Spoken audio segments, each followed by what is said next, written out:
Bismillahirrahmanirrahim. Assalamualaikum warahmatullahi wabarakatuh. Waalaikumsalam warahmatullahi wabarakatuh. Al-Fatihah ila hadratin Nabi Muhammad sallallahu alaihi wasallam wa ala alihi wa azwajihi wa dhurriyyatihi wa ahlal baitihi.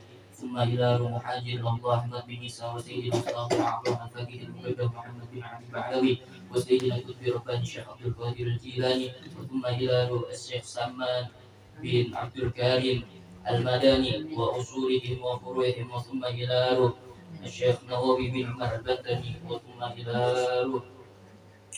شهاب بن أحمد بن حجر العسقلاني وأصولهم وفروعهم ذوي الحروف عليهم أجمعين أن الله يغفر لهم ويرحمهم ويعيد درجاتهم في الجنة وينفعنا بأسرارهم وأنوارهم وعلومهم ونفحاتهم في الدين والدنيا والآخرة. الفاتحة. أعوذ بالله من الشيطان الرجيم. بسم الله الرحمن الرحيم.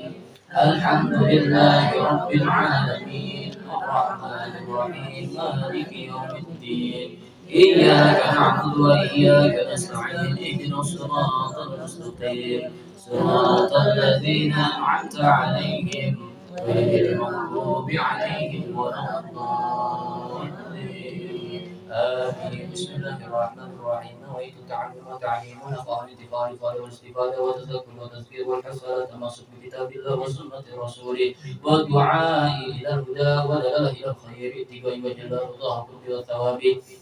اللهم يا من يقلد الامور كلها بيدي واليه يرجع الامور كله. يا فتاح يا عليم افتح لنا فتحا قريبا. يا فتاح يا عليم يا فتاح يا عليم يا فتاح يا عليم. اللهم امرنا بالعلم وزينا بالحلم واكرمنا بالتقوى وجملنا بالعافيه. اللهم ارزقنا فهم النبيين وحفظ المرسلين والحام الملائكه المقربين برحمتك يا ارحم الراحمين. رب زدني علما وسع لي في رزقي وبارك لي فيما رزقتني واجعلني محبوبا في قلوب عبادك وعزيزا في عيونهم واجعلني وجيها في الدنيا والآخرة ومن المقربين. يا كثير النوال حسن الفعال فهم بلا زوال مبدئا بلا مثال. فلك الحمد ولك المنة ولك الشرف على كل حال. يا أول الأولين ويا آخر الآخرين ويا ذا القوة المتين ويا رحيم المساكين ويا أرحم الراحمين. وصلى الله على سيدنا محمد وعلى آله وصحبه وسلم والحمد لله رب العالمين. Assalamualaikum warahmatullahi wabarakatuh. Waalaikumsalam warahmatullahi wabarakatuh. Alhamdulillahi rabbil alamin wa bihi nasta'in ala umuri dunya waddin. Wa sallallahu wa sallama ala sayyidina Muhammadin khatamin nabiyyin wa ala alihi wa sahbihi ajma'in. Wa la hawla wa la quwwata illa billahil aliyyil azim. وقالوا سبحانك لا علم لنا إلا ما علمتنا إنك أنت العليم الحكيم. رب اشرح لي صدري ويسر لي أمري واحلل عقدة من لساني يفقهوا قولي. أما بعد. Alhamdulillah, baru saja kita sama-sama membaca tahlil dan juga membaca hikayat Saman. Alhamdulillah, semoga kumpulnya kita di tempat ini sebagaimana dikatakan inda dzikrus sholihin tanzilur rahmah. Apabila ketika dikenang orang-orang soleh, maka akan turun rahmatnya Allah Subhanahu wa Ta'ala. Kumpulnya kita di dunia ini, kumpul juga nanti di kelak di akhirat dalam surganya Allah Subhanahu wa Ta'ala. Alhamdulillahirabbil alamin. Sama-sama tadi kita membasahkan lidah kita berzikir menyebut namanya Allah dan juga bersolawat kita kepada baginda Nabi besar Muhammad sallallahu alaihi wasallam. Membahas tentang ini, saya akan membawakan dulu sebuah nasihat yang dimana merupakan 3 tanda cinta kepada Allah Subhanahu wa Ta'ala. Ini dari makalah yang saya ambil daripada kitab Nasha'ihul Ibad dari nasihatnya Sufyan bin Uyainah. Bismillahirrahmanirrahim. An Sufyan ibn Uyainah, dari Sufyan bin Uyainah. Ini ada 3 nasihat tentang 3 tanda cinta kita kepada Allah Subhanahu wa Ta'ala. Qala, ya, Sufyan bin Uyainah qala, dari Sufyan bin Uyainah qala, telah berkata, man ahabballaha ahabba man ahabbahullahu ta'ala. Barang siapa yang mengaku cinta kepada Allah, maka dia akan cinta kepada orang yang dicintai oleh Allah Subhanahu wa Ta'ala. Kita cinta sama Allah, cinta sama Allah. Maka kalau kita ngaku cinta kepada Allah, maka kita harus cinta kepada orang yang dicintai oleh Allah Subhanahu wa Ta'ala. Nah, tadi kita baca hikayat sama. Kita baca seseorang yang dimana beliau adalah seorang waliullah, yang dimana kita mengharapkan ketika mengenang daripada orang-orang soleh, kita bisa mengikuti jalannya beliau. Dengan harapan ketika kita menceritakan tentang orang soleh, kita bisa mengikuti daripada jalannya beliau, dan juga itu menjadi penyebab daripada rahmatnya Allah Subhanahu wa Ta'ala untuk kita semua. Amin ya rabbal alamin. Nah, itu hikayat Saman. Itu memang adalah kebiasaannya orang-orang Betawi. Dulu nenek saya kalau ngikut nenek saya pas masih kecil, masih pakai celana Superman. Itu saya kalau diajak sama nenek saya, itu bacanya begitu. Kalau ada hajat apa-apa, itu misalnya, nah pasti yang dibaca adalah hikayat Saman. Lagi anaknya lulusan sekolah, baca hikayat Saman. Ada selamatan apa-apa, bacanya hikayat Saman. Anaknya sakit baik, baca hikayat Saman. Dulu kecil saya belum tahu hikayat Saman. Ini yang disebut Syekh Saman Al-Madani. Syekh Saman Al-Madani siapa? Waliullah. Ketika dulu kan saya masih kecil, masih ngikut-ngikut doang, belum ngerti, masih pakai celana gambar-gambar Superman, Subasa gitu. Nah, itu pasti kalau saya dulu ngikut nenek saya, pasti yang kalau ngikut pengajian itu begitu. Kalau lagi diajak ke pengajian, yang dibaca selalu hikayat Saman. Ini hikayat Saman emang kebiasaannya dari dulu, dari zaman yang dibawa oleh Guru Mukni. Dari Guru Mukni sampailah kepada kita. Syekh Saman Al-Madani seorang wali yang luar biasa. Dari kecil udah ada kebedaannya sama anak kecil yang lain. Tadi kalau misalnya dikasih bantal, malah tidurnya kagak nyenyak. Beda sama kita. Kalau kita kagak pakai bantal malah kagak nyenyak. Kalau kering nggak mau, dia mau dibasahin. Nah, ini keberadaan di luar daripada kebiasaan anak-anak kecil lainnya. Masih kecil, umur 8 tahun udah hafal Quran. Luar biasa. Nah, ini dari kecilnya udah kelihatan keistimewaan daripada Syekh Saman Al-Madani. Syekh Saman bin Abdul Karim Al-Madani. Syekh Saman ini luar biasa. Bahkan saking luar biasanya, punya murid, tidak ada muridnya kecuali muridnya itu menjadi wali kutub. Luar biasa. Gak ada muridnya Syekh Saman kecuali muridnya itu menjadi seorang wali kutub. Luar biasa. Contohnya yang di Banjar itu Syekh Arsyad Al-Banjari, salah satu muridnya. Dan banyak murid-muridnya yang lain yang luar biasa. Semuanya jadi wali kutub. Makanya dikatakan tidak ada yang menjadi muridnya Syekh Saman kecuali dia menjadi wali kutub. Itu dari luar biasa daripada Syekh Saman. Karena ukiran itu tergantung daripada pengukirnya. Kalau pengukirnya handal, semua ukirannya hasilnya jadi semua. Nah, ini yang mengukir, yang gurunya adalah Syekh Saman. Syekh Saman luar biasa. Maka semua murid-muridnya begitu juga, menjadi alim murid-muridnya, dan juga alim rabbani luar biasa. Yang dimana dekat dengan Allah Subhanahu wa Ta'ala, yang begitu dekat dengan Allah Subhanahu wa Ta'ala, bahkan sampai murid-muridnya pun juga mengikuti daripada jalan-jalannya beliau. Dengan niatan kita juga ini biar jadi semuanya bisa ngikutin sebagaimana kayak Syekh Saman Al-Madani. Kumpul sama beliau, karena kita akan berkumpul dengan orang yang kita cinta. Kita cinta sama ulama-ulama, kita cinta kepada ulama sholihin, kita cinta kepada seperti Syekh Saman Al-Madani. Itulah kita biar nanti kumpul dengan beliau. Karena tadi sebagaimana dikatakan, man ahabbahullah, barang siapa yang cinta kepada Allah, maka dia harus cinta kepada orang yang dicintai oleh Allah Subhanahu wa Ta'ala. Yakni siapa? Minal ulama'i wassolihin. Yakni mereka daripada golongan ulama dan orang-orang soleh. Kita kumpul biar nanti kumpul bersama dengan para kekasih-kekasihnya Allah Subhanahu wa Ta'ala. Kita kan cinta sama Allah, maka harus cinta kepada Nabi Muhammad SAW. Kita nggak ketemu sama Nabi Muhammadnya, maka berarti lewat mana? Lewat daripada para ulama dan orang-orang soleh. Kita bagaimana cara mengenal Nabi Muhammad SAW? Maka lewat daripada ulama dan orang-orang soleh. Karena rumusnya begitu. Kalau kita ngaku cinta sama Allah, maka harus cinta kepada orang yang cintai oleh Allah Subhanahu wa Ta'ala.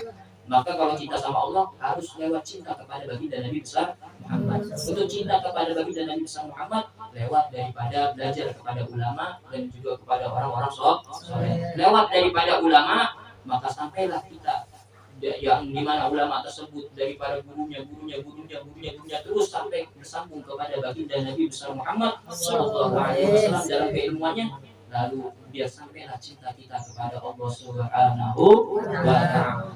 Nah kita tadi yang sudah kita baca tadi itu hikayat Saman, biar kita resepin daripada yang ada di dalam kisahnya tersebut, biar kita nih jadi tambah cinta dengan orang-orang soleh, agar kelak kita jadi orang-orang yang berkumpul dengan orang-orang yang baik, ngikutin daripada jalannya orang-orang yang baik. Nah, amin ya rabbal alamin. Lalu selanjutnya, yang pertama tanda cinta kepada Allah, man ahabbahullah, barang siapa yang ngaku cinta sama Allah, maka dia harus cinta kepada orang yang dicintai sama Allah Subhanahu wa Ta'ala. Lalu selanjutnya, wa man ahabba man ahabbahullahu ta'ala ahabba ma ahabba fillahi ta'ala. Wa man ahabbahullahu ta'ala, dan barang siapa yang mencintai orang yang dicintai oleh Allah Subhanahu wa Ta'ala, ahabba ma ahabba fillahi ta'ala, maka cinta perbuatan yang dilakukan karena cinta Allah Subhanahu wa Ta'ala. Semata-mata semua yang kita lakukan akhirnya kita terdorong karena cinta kepada Allah Subhanahu wa Ta'ala, yakni minal amali sholihat, daripada amalan-amalan soleh. Niatin segala sesuatunya, jadi kita niatkan seluruhnya penuh buat Allah Subhanahu wa Ta'ala. Hati-hati, karena betapa banyak amalan amalan akhirat akhirnya jadi nilainya amalan dunia. Karena apa? Karena salah di dalam niat. Bagus ketika sudah banyak sholat malam, tapi niat sholat malamnya ternyata niatnya bukan karena Allah, biar dilihat sama orang-orang. Waduh, si Zaid mau mana Zaid? Asal sholat malam, pengen biar dilihat terus. Kebetulan misalnya gara-gara Zaid melihat di depan masjid ada cewek cakep, biar nyari perhatian sama orang tuanya. Akhirnya ke masjid malam-malam, niatnya bukan Allah, bukan karena Allah. Nah akhirnya kalau yang kayak gini, amalan akhirat jadi amalan dunia, jadi ibadahnya akhirnya sia-sia. Makanya kalau ibadah ngapain aja niatin buat Allah Subhanahu wa Ta'ala. Dan juga kalau amalan dunia niatin buat perkara yang akhir, niatin juga buat Allah Subhanahu wa Ta'ala dengan niat yang bagus, agar niatan amalan dunia kita tadi bernilai amalan akhirat, biar jadi ada pahalanya. Lalu selanjutnya, wa man ahabba ma ahabba fillahi ta'ala. Kalau orang yang cinta perbuatan yang dilakukan karena cinta kepada Allah Subhanahu wa Ta'ala, yang cintanya semata-mata karena Allah Subhanahu wa Ta'ala, ahabba an la ya'rifahun nas, maka dia akan cinta kalau pekerjaannya itu yang dilakukan tidak diketahui oleh orang lain, tidak diketahui sama manusia. Niatnya udah semata-mata karena Allah Subhanahu wa Ta'ala. Nah, kalau orang yang udah namanya kadang-kadang cinta, perlu nggak orang lain tahu tentang masalah cintanya dia sama kekasihnya? Perlu orang lain tahu. Yang perlu tahu masalah cintanya dia itu cukup kekasihnya aja yang tahu cintanya dia. Nggak perlu orang lain tahu. Karena kenapa? Karena kalau orang yang benar-benar cinta kepada Allah Subhanahu wa Ta'ala, maka dia harus mengkhususkan Allah Subhanahu wa Ta'ala di dalam setiap amal ibadahnya, niatin buat Allah Subhanahu wa Ta'ala, bukan karena ingin dipandang oleh orang lain, bukan untuk dipandang oleh hambanya Allah Subhanahu wa Ta'ala, tapi niat buat dipandang sama Allah Subhanahu wa Ta'ala. Lalu wa naqala al-Asqalani, dinukil daripada al-Imam al-Asqalani, annal mahabbatallahi ismani, sesungguhnya cinta kepada Allah Subhanahu wa taala itu dibagi menjadi dua macam. Yang pertama fardun, cinta yang sifatnya harus, cinta yang sifatnya wajib. Ini enggak boleh enggak, ini harus yang kayak. Yang gimana? Wahya al-ba'itsatu ala imtithalu awamirihi wajtinabun nawahihi. Yaitu gimana? Sifat cinta yang sifatnya wajib, cinta yang harus, yang gimana? Yaitu faktor ini yang dimana membangkitkan, yakni untuk mengerjakan perintahnya Allah dan menjauhi daripada larangannya Allah, waridho biqadari, dan ridho kepada takdirnya Allah Subhanahu wa taala. Itu dia. Itu adalah cinta yang wajib. Ketika cinta yang wajib itu akan yang mendorong, faktornya mendorong kepada perbuatan untuk meninggalkan, untuk mengerjakan perintah Allah dan meninggalkan daripada larangan-larangannya Allah Subhanahu wa taala. Dan ridho terhadap takdir yang sudah Allah tetapkan kepada kita. Ridho aja. Kalau kekasih kita, kalau kekasih kita ngasih kita apa aja udah terima. Begitu juga kita seorang hamba, kalau dikasih sama Allah Subhanahu wa taala, apapun yang Allah kasih itulah yang terbaik buat hambanya. Terima apapun itu. Wa nadbun, dan yang kedua cinta yang sifatnya anjuran atau sunnah. Wa hiya aywadhiba ala nawafili wajtinabus syubuhat. Yaitu cinta yang menggerakkan pelakunya kepada perbuatan atau amalan yang sunnah dan meninggalkan perbuatan yang syubhat. Kita sholat malam, nah itu di atas dasari karena kita mempunyai tadi sifat cinta yang kedua, yaitu cinta yang sifatnya anjuran. Anjurannya gimana kalau kita dalam cinta tersebut, yakni kita ngerjain apa yang sifatnya sunnah. Nah, sholat sunnah mutlak. Nah, kita mau berapa ratus rakaat boleh. Nah itu kita namanya sudah memasuki cinta, kita juga ini memasuki daripada sifat cinta yang sunnah, yaitu mengerjakan, kita ketika itu sudah terdorong untuk mengerjakan yang sifatnya anjuran, yakni mengerjakan sholat sunnah mutlak misalnya, atau perbuatan sunnah lainnya, lalu meninggalkan daripada perbuatan syubhat. Gimana? Yang nggak tahu kita, yang belum tahu jelas halal haramnya. Itu kalau bisa sifat yang kalau kita mengaku cinta yang kedua ini, kita kalau bisa ninggalin daripada perbuatan yang syubhat, yang belum tahu jelas halal haramnya. Kalau bisa itu ini sifatnya anjuran. Tapi kalau yang tadi yang sifatnya wajib itu emang harus, karena kalau kita tinggalin daripada yang wajib tadi, jadi kita dapat dosa. Contohnya ngerjain sholat 5 waktu itu kan wajib, menjalani daripada perintahnya Allah. Wajtinabun nawahihi, dan meninggalkan daripada larangan-larangannya Allah. Kita berbuat daripada perbuatan dosa yang dimana Allah benci, itu harus kita jauhi. Wa qala as-siddiq, telah berkata, yakni as-siddiq, man dhaqa min khalisil mahabbatillah, barang siapa yang telah merasakan manisnya cinta kepada Allah Subhanahu wa taala, syaghalahu dzalika an talabid dunya, maka dia tidak akan memburu dunia. Itu kalau orang yang luar biasa, udah cinta sama Allahnya luar biasa. Kalau orang yang udah ngerasain manisnya cinta kepada Allah Subhanahu wa taala, maka dia tidak akan memburu dunia. Wa auhasyahu 'ala jami'il bashar, dan dia akan terasa asing bila bergaul dengan manusia, akan merasa asing bila bergaul dengan orang lain. Karena apa? Niat kesehariannya dia udah untuk Allah Subhanahu wa taala. Sebagaimana Syekh Muhammad Salman bin Abdul Karim Al-Madani, khalwa, jarang keluar rumah. Beda kalau Syekh Salman tidurnya sedikit, kalau kita dikit-dikit tidur. Kalau Syekh Salman keluar rumah seperlunya. Kalau kita keluar rumah nggak betah namanya dalam rumah. Ngelihat ada suara kaki sedikit, wah empuan luar. Beda sama Syekh Salman udah disibukin sama Allah. Udah tujuannya udah buat Allah aja.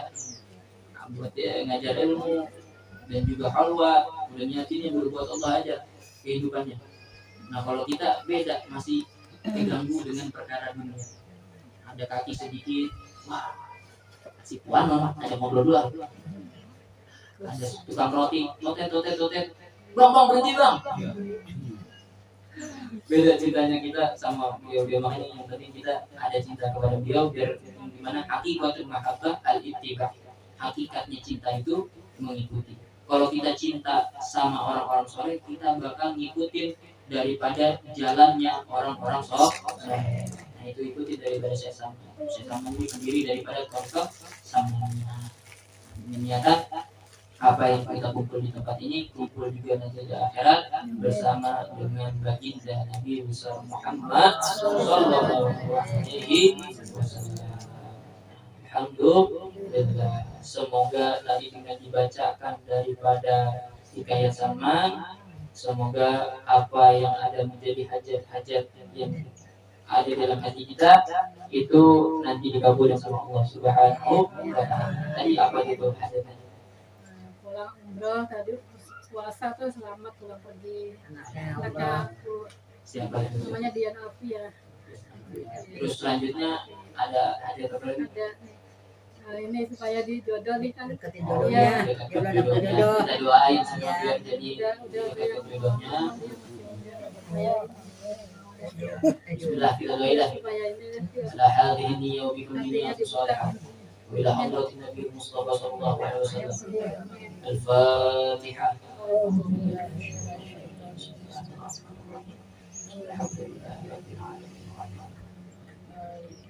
إياك نعبد وإياك نستعين اهدنا الصراط المستقيم صراط الذين أنعمت عليهم غير المغضوب عليهم ولا الضالين آمين. يا أرحم الراحمين يا أرحم الراحمين يا أرحم الراحمين فرج على المسلمين يا أرحم